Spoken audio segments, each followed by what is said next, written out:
सरस्वती मंदिर प्राथमिक शाळा नौपाडा ठाणे.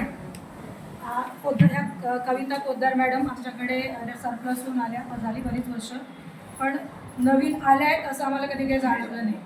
एकतर त्यांचा स्वभाव असा आहे तर खूप स्ट्रिक्ट आहेत तशा मुलांच्या बाबतीत आणि पालकांच्या बाबतीमध्ये. पण एक मैत्रीण म्हणून जे मला जाणवलं, म्हणजे वयात तसा आमचा खूप फरक आहे, पण तरीही आपण मनातल्या सगळ्या गोष्टी त्यांच्याकडे बोलू शकतो. त्याच्यातलं चूक काय बरोबर काय ते आपल्याला नीट सांगू शकतात आणि आम्ही ते ऐकतो. दुसरं, त्यांच्याकडे एक सेवाभाव जो आपला पेशा आहे तो खूप जास्त प्रमाणात देवाने दिलेला आहे. आता त्या रिटायर होणार आहेत जूनमध्ये. 8 महिने त्यांच्या रजा शिल्लक आहेत. आम्ही म्हणतो बाई घरी बसा ना, कशाला रोज तुम्ही येता. अगं नाही गं, मुलांचं नुकसान होईल ना, कोण नवीन शिक्षक येईल मग तो कसा घेईल, परत थोडी 2-3 महिने राहिलेत आता, तर त्या मुलांचं नुकसान करायचं. आपण आपली चूल मुलांच्या जीवावर पेटते. बरोबर. कामाशी प्रामाणिक राहायला पाहिजे हा एक. आणि सेवाभावाचा दुसरा भाग म्हणजे आम्ही कधी काही खायला मागवलं, पिशव्या उठतात ना आपल्या, त्या पिशव्या बाई गोळा करून ठेवतात. बाई काय, अगं ते इथे गाडीमध्ये ट्रेनिंग आता ते इथे राहायला आल्या रेमंडला, पण त्या डोंबिवलीला राहायच्या, तर तिथून त्या पिशव्या त्या पर्समध्ये न्यायच्या आणि गाडीत ज्या बायका असतात ना विकायला येतात किंवा ती भिकारी मुलं असतात त्या भीक मागणारी, त्यांच्यासाठी ते काय काय घेतात आणि त्यांना त्या पिशवीमध्ये भरून देतात. असं मी आजपर्यंत खूप आणि एक म्हणजे सगळेच गुण चांगले. आता मधल्या सुट्टीत एखादं मूल पडलं, आपण डबा खात असतो, आपण म्हणतो शिपायला बघ त्या मुलाला लागलं, जा औषध लाव. बाई बघणार नाही, रुमाल काढणार, इथला हात धुणार आणि तो ओला करून पुसून बिसून सगळं आपण डबा खात असतो. एकट्या उठतात. आमच्या 8 जणींमध्ये एकट्या उठतात, मुलांना औषध लावतात, त्याचे कपडे धुवून सगळं कपडे चेंज करून पालकांना कोणाच्याही वर्गातला असो ते हे बघत नाही की माझ्या वर्गातलं मूल पण त्याला औषध लावतात. त्या उठून हात धुवून डबा अर्धा ठेवलेला असतो त्यांचा. आणि फार कमी शिक्षकांमध्ये, म्हणजे आम्हालाही त्याची लाज वाटते की भाई उठल्या ग, आपण उठलो नाही. म्हणजे कधी कधी असं वाटतं भाई उठले पण आपण उठलो नाही, कारण शिपाई असते, आपण तिच्या वर्षावर असतो, पण त्या ती वाट बघत नाही. कुठेही पिकनिकला गेलो आधी वाढायला त्या असतात, भाई आपल्या जेवायचे, आता आपल्याला मुलं घेऊन जायची आहेत, नाही थांब, सगळं आणि आग्रह करून करून त्या मुलांना खायला लावणार. नाही तेवढं खायचंच आहे तुला, 2 पोळ्या पुऱ्या संपवायच्याच आहेत तुला. म्हणजे इतकं आपुलकीने त्या सगळं करत असतात. आणि एक वाईट गुण फक्त सांगायचं आहे म्हणून सांगते, मी चिडतात पण त्याच्यामध्ये खूप असेल तर आवडत नाही.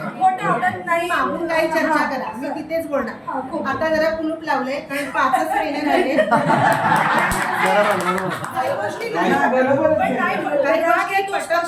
जे आहे ते तोंडावर तोंडावर घेतलेलं मला नाही आवडत. आणि मग लावले जून मध्ये.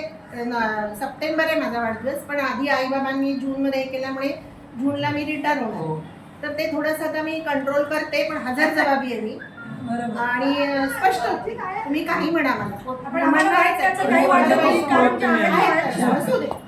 आहे असं आहे.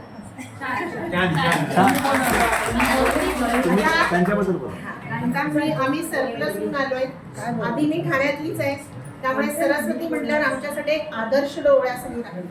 म्हणजे माझा भाऊ वगैरे त्याच शाळेचा, आम्हाला कधी ऍडमिशन नाही मिळालं कारण आम्ही थोडं लो याच्या होतो, पण इतका आम्हाला आदर्श होता ना. आणि त्याच शाळेत आल्यानंतर एवढी भीती होती की कसं होणार, पण ह्यांच्यासारखे शिक्षक आम्हाला लाभले ना, खूप म्हणजे काही आम्हाला असं वाटलं नाही की आम्ही दुसऱ्या शाळेमध्ये आलो आहे आणि काहीतरी आम्हाला वेगळं वाटतं. आता मंगला राठोड आम्ही आल्यापासून माझ्याबरोबर 3रीला आहे. अतिशय हुशार, उपक्रमशील आहे, सहकारी वृत्ती इतकी आहे की कोणालाही तीही तशीच मदत करते. मी फक्त पट्टी लावायला उठते, पण बाकीच्या गोष्टी वर्गात तुमचं काही असेल अगं हे कळत नाही, आता काय ऑनलाईन वगैरे काही गोष्टी असल्या लगेच सांगणार. आणि उपक्रमशील इतकी आहे, तिचे उपक्रम वर्गात बघितले तर हटके असतात, वेगळे असतात. आता तिने गेल्या वेळेस एक उपक्रम घेतला होता, मानाची खुर्ची.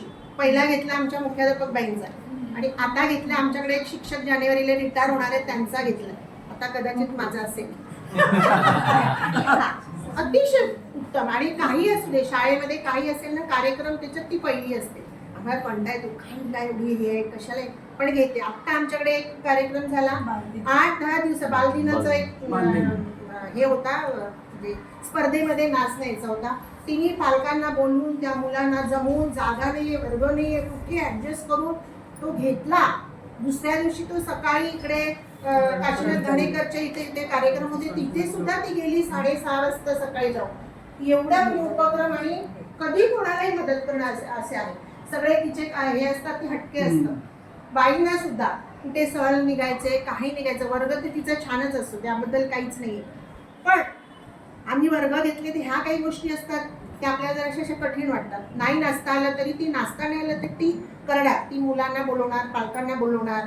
आमचे ज्या वेळेला आम्ही खाली उतरतो एखादा कार्यक्रम योगाचा असेल कशाचाही असेल, राठोड असली की एकदम मस्त मुलांना बसवणार. तुम्ही आता ते गाणं घेतलं होतं त्यांनी त्या दिवशी, तसं तिचं एक गाणं आहे चोल शिरला घरात असं काहीतरी तिचं गाणं आहे. आमच्या घरात इतकं सुंदर येते ती की मुलांना ते बसवून बैठक व्यवस्था छान करून सगळे शांत बसले की मग आम्ही असतो आणि मग आम्ही पुढचा कार्यक्रम घेतो. म्हणजे अतिशय उपक्रमशील आणि खूप छान वेगवेगळं असतं. आणि असं नाही की माझ्याकडे आहे मग मी तुला देणार नाही असं नाही. सगळं आम्ही तिसरीचा वर्ग तर आमचा एकीकडे चाललं की आम्ही सगळीकडे असतो. एक झालं माझं मी आता हे करणार आहे तर मी बाजूला अगं हे मी आज करणार आहे बघूया बघ बरोबर आहे मग आम्ही एकांमध्ये करून ते करतो. आणि खूप छान. खरंच एकदम हार्ट